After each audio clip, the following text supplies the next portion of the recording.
윤석열 대통령이 지난달 산업부 장관을 교체한 데 이어서 3주 만에 추가 개각을 단행했습니다. 국방부와 문화체육관광부, 또 여성가족부 장관을 교체하기로 했습니다. 특히 국방부 장관은 야당의 탄핵 추진으로 인한 공백을 막기 위해서 교체한 거란 설명인데 현 장관의 사표는 수리하지 않겠다고 밝혔습니다. 취재기자 연결하겠습니다. 박소정 기자. 네, 용산 대통령실입니다. 네, 하마평 그대로던데 대통령 비서실장의 인사 발표 내용 전해주시죠. 네, 윤석열 대통령 또 한 번의 개각을 단행했습니다. 이번에는 세 개 부처 장관인데요. 국방부 장관 후보자는 국민의힘 신원식 의원으로 육사 출신의 국방정책기획전략 전문가로 통하는 국회의원입니다. 문화체육관광부 장관 후보자에는 유인촌 대통령실 문화체육특보를 지명했는데 이명박 정부에서 바로 같은 자리였습니다. 문체부 장관을 역임한 배우 출신 인물입니다. 여성가족부 장관 후보에는 김행 전 국민의힘 비상대책위원으로 박근혜 정부에서 청와대 대변인을 지냈습니다. 인선안이 아직 국회로 공식 전달되지는 않은 만큼 현재는 지명자들이라고 불러야 합니다. 윤 대통령은 올해 6월 통일부 장관과 함께 차관을 대폭 교체한 데 이어 지난달 22일에는 산업부 장관을 새로 지명했습니다. 이후 3주 만인데 지금까지 인사 발표 가운데에는 장관을 가장 많이 바꾼 개각입니다. 지명자들 소감 들어보겠습니다. 대내 안보 환경 여러 가지 도전들이 굉장히 심각합니다.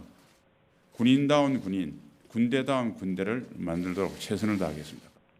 변화하는 현장에 잘 맞도록 정책, 그 외에 모든 지원하는 이런 모든 방식에 대한 새로운 또 앞서간 빨리 쫓아갈 수 있도록 그런 것들을 더 계획을 할 생각이고요. 종속하는 기간 동안 국민들과 소통을 활발히 하고 또 실제로 저희가 대상자들을 상대로 열심히 최선을 다하도록 하겠습니다. 네, 특히나 국방부 장관 교체가 민주당의 탄핵 추진 언급이 빠른 교체 계기가 된 것 같다고요?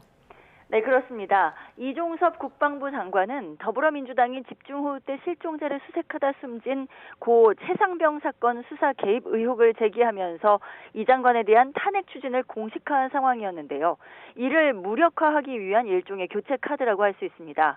이 장관에 대한 탄핵 소추안이 국회에서 통과되면 헌법재판소로 넘어가 최종 결정이 나오기까지 몇 달 동안은 후속 인사를 하기 어렵기 때문입니다.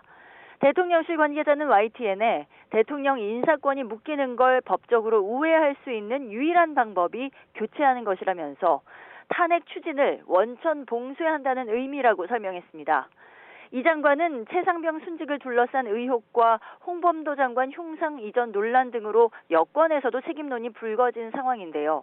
대통령실은 최상병 문제를 이번 인사에서는 고려하지 않았다면서 문책성이 아니라고 선은 그었습니다. 그러면서 새 장관 후보자에 대한 청문회가 끝날 때까지 하루라도 안보 공백이 있어서는 안 되는 만큼 이종섭 장관의 사표는 수리하지 않겠다고 밝혔습니다. 유인촌 문체부 장관 지명자는 이명박 정부 때 문체부 장관을 지낸 뒤 12년 만에 또 두 번째 같은 자리에 앉았는데요. 앞서 이주호 사회부총리 겸 교육부 장관도 이명박 정부에 이어 같은 장관 자리에 10여 년 만에 다시 기용됐고 이명박 정부 대변인과 홍보수석을 지낸 이동관 방송통신위원장 등 MB계 귀환이다. MB계가 장악하고 있다는 지적이 커지고 있는 상황입니다. 이에 대해 대통령실 고위 관계자는 과거 정부에 몸담았는지가 아니라 가장 중요한 건 전문성과 책임을 가지고 역사적 소명을 다할 수 있느냐를 봤다고 반박했습니다. 지금까지 용산 대통령실에서 YTN 박소정입니다.